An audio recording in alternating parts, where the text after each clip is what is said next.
Welcome to The Debate. Today we're diving into really one of the most talked about WNBA matchups recently, the Los Angeles Sparks pulling off that, well, pretty dramatic 91-85 victory over the Seattle Storm. This was back on September 1st, 2025. Yeah, and this wasn't just, any old regular season game. This was huge. Late season, massive playoff implications for both sides, and it ended with a comeback that, frankly, not many saw coming. Exactly. So the big question we're wrestling with today is this. Was that incredible Sparks win, coming back like they did, mostly down to their own strengths, their strategy, maybe their resilience? Or was it really more about the Seattle Storm kind of, collapsing internally? Unforced errors, losing focus. I'll be taking the position that the Sparks really earned this one. Their actions, their tactics, their sheer grit, that's what decided it. And I'll be arguing that, the Sparks definitely played their part. But the main story here is the Storm's mistakes, their inability to stay locked in, the system breaking down. I think this was less about the Sparks taking the game and honestly more about the Storm letting it just completely slip through their fingers. Okay. So my view is that the Sparks showed just exceptional resilience. They executed a really, really effective game plan to pull off that comeback. They were down 17 points, 17, and they didn't fold. Instead, you saw the Sparks keep their confidence, right? They systematically attacked the paint. They absolutely dominated the boards, just relentless effort there. And you had key players step up with huge individual moments that shifted everything. Their strategic adjustments, like how they pushed the pace and exploited mismatches, combined with this real collective composure, which I think you have to credit Coach Lynn Roberts and her positivity for that. Let them rip off that massive 11-0 run late in the game. This was, for me, unequivocally a win they earned through pure will, superior execution when it mattered, and a smart game plan. Okay. And look at the evidence. 60 points in the paint for the Sparks compared to just 30 for Seattle. That's huge. They out-rebounded the Storm 37-23. Dearica Hamby, she was just phenomenal. 27 points, 11 rebounds, and she even broke the franchise single-season record for offensive boards. Then you have Rickea Jackson adding 23 points, hitting that critical buzzer-beating three, making that unbelievable block late. And the team shot, almost 90% from the free throw line, 17 of 19. That's ice-cold precision under pressure. Right. And look, I absolutely acknowledge the Sparks showed resilience. You have to give them credit for fighting back.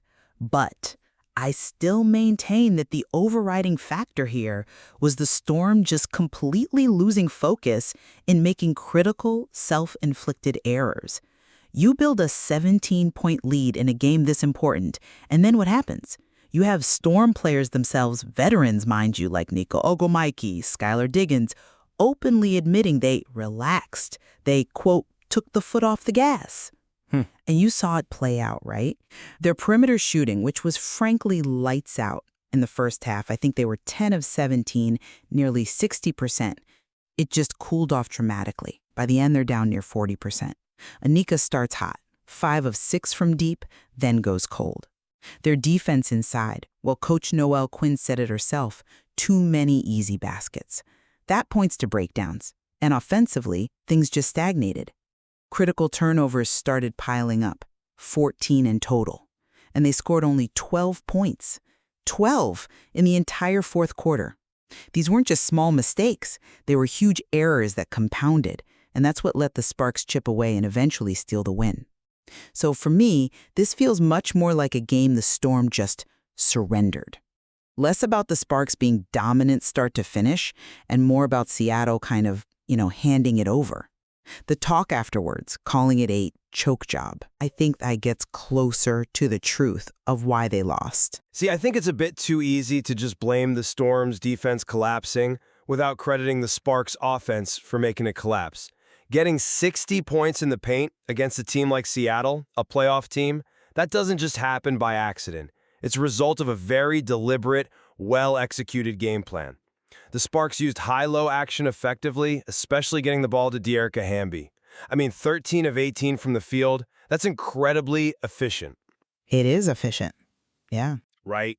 Her ability to seal her defender, finish inside, combined with Rickea Jackson just constantly driving, attacking, finishing, especially when they went to that small ball lineup. That created huge matchup problems for Seattle.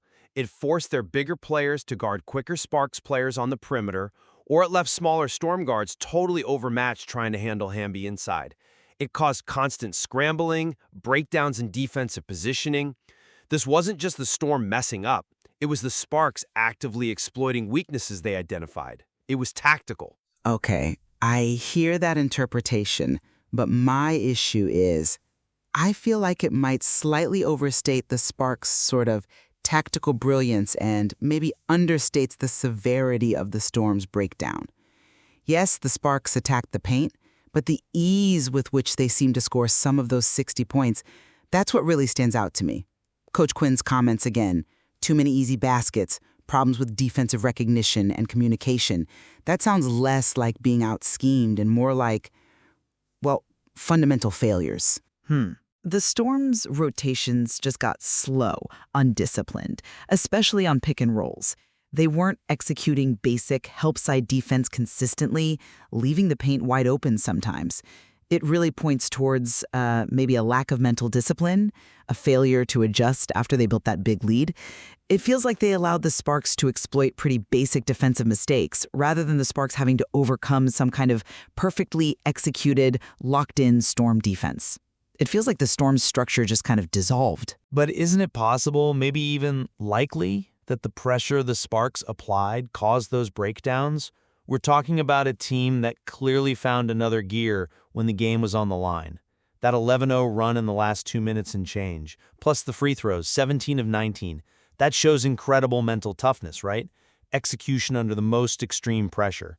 And Rickea Jackson's block on Nneka Ogwumike, that huge play in the final seconds, that wasn't just a Storm mistake. That was a moment of pure individual defensive brilliance that absolutely solidified an earned win for the Sparks. It suggests a team that doesn't just benefit from mistakes, but actually thrives when the pressure is highest. Their composure let them execute. And that Jackson block was incredible, no doubt. A huge play. But I think focusing only on that clutch moment kind of skips over the collapse that allowed the Sparks to even be in that position, needing a clutch play. Remember, you had Storm players Ogwumike, Diggins saying the ball was sticking. They were settling for certain shots in the second half. That's textbook offensive stagnation. That's why they only scored 12 points in the fourth quarter. It wasn't just a bad couple of minutes. It was a total breakdown in their offensive flow, their decision-making.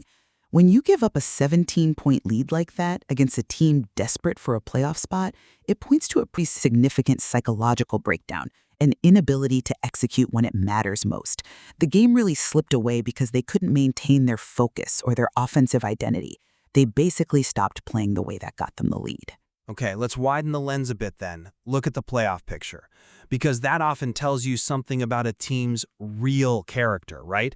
This win gets the Sparks to 19-20. They're suddenly just 1.5 games back from the 8th seed, and crucially, they have 3 games in hand on Seattle. That's a massive momentum shift, psychologically and in the standings. Coach Roberts talked about their growth in winning these tight games, even called them a totally different team now that they're healthier. So this win doesn't just keep them alive, it makes them look like a genuine threat down the stretch, affirming those playoff hopes. It shows they've learned how to close out these tough ones.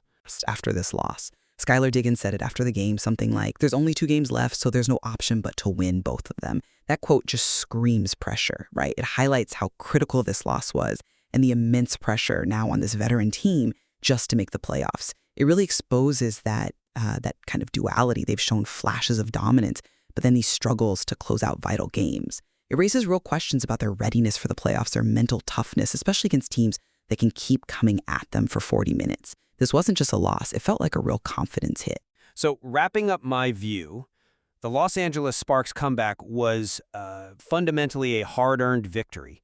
It was defined by their smart interior attack, their dominance on the boards, and just absolutely clutch performances from Hamby and Jackson, overcoming that huge deficit, executing down the stretch, especially at the free throw line. And with plays like Jackson's block, it really does showcase their resilience, their growth, and gives them undeniable momentum. And conversely, I see the Storm's loss stemming primarily from a very clear and even self-admitted loss of focus, a dramatic drop-off in offensive execution, leading to stagnation and those critical defensive lapses inside.